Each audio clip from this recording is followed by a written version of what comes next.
obviously we've got this mothering instinct that perhaps is not as strong on the population level as it used to be.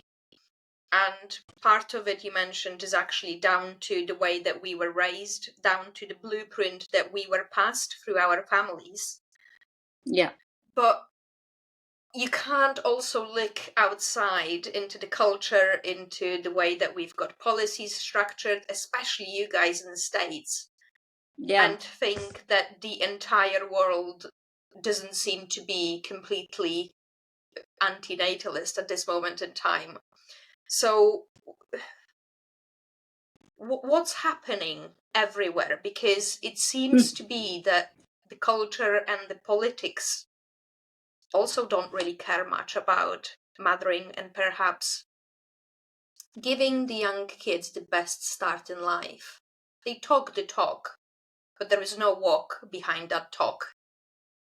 No, not in the States. We care more about, look, I'm a capitalist too. I was just visiting a communist country, and, I visited Cuba, and I saw the impact that strict communism can have. So I'm a capitalist. I am. Having said that, capitalism values making money and economic development more than it values relationships and family values. It just does. And to say otherwise is just false. It just doesn't value relationships. In some social democratic places, they do. You have more socialist places. They say relationships matter, children matter. But no, we don't care. We care about the GDP. We care about getting more women into the workforce. We care about the economy. We care about, in America, we care more about our military than we do about our children. We put more money into our military than we do into our children. So, yes, they talk the talk, until, I will say, it may not be in my lifetime. I run around and wave my arms and talk about this stuff, but, I'm almost 60 years old this year, and it may not be in my lifetime. But, fertility rates go down. Children's mental health goes down. Their mental illness goes up. You have ill children. You have fewer children. What is a nation without healthy children to carry it forward? So our fertility rates are way down in the Western world, and the mental health of our children is way down. And our children, half of our children don't want children. And they're very clear about it. And it isn't just about global warming.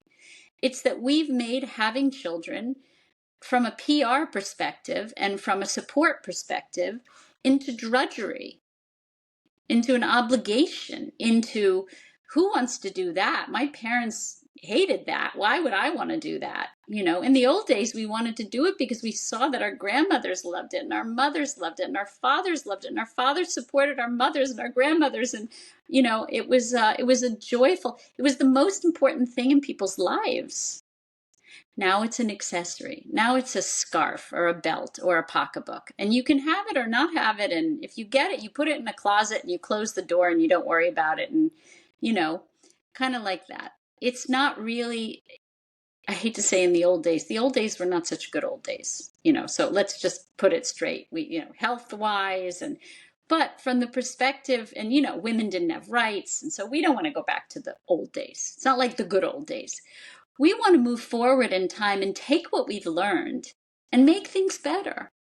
And so what we've learned is women need to have careers and choices and all of this. It's very important that women have sort of ambition too, and brains, and we're equal in all ways, but in doing all of that, we've forgotten what children need. And when we forget what children need, we end up with ill children. And that promotes the idea generationally that doesn't, so we say generational expression. The more generations of ill children we have, the fewer generations of children we will have. On this podcast, I spoke to a few people about these sort of subjects. I spoke to Stephen J. Shaw about the birth gap.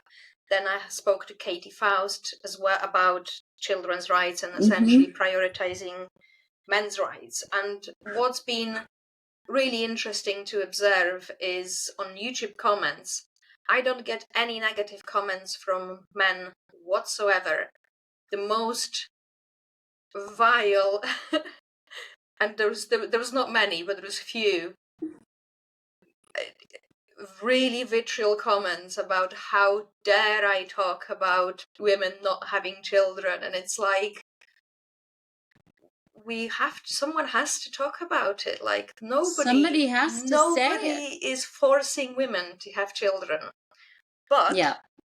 we can't sit here knowing that only between 5 to 7% of women actually don't want to have kids. The rest of them will at some point regret their decision not to have kids. And currently, according to Stephen's data, between 35 to 40% of Western women end up childless. That's a massive, massive gap of women that will live for a very long time to regret their choice. And it's very difficult to put into words how desperate the need for a child is once it turns on in your head. Especially if you haven't wanted kids for years and years.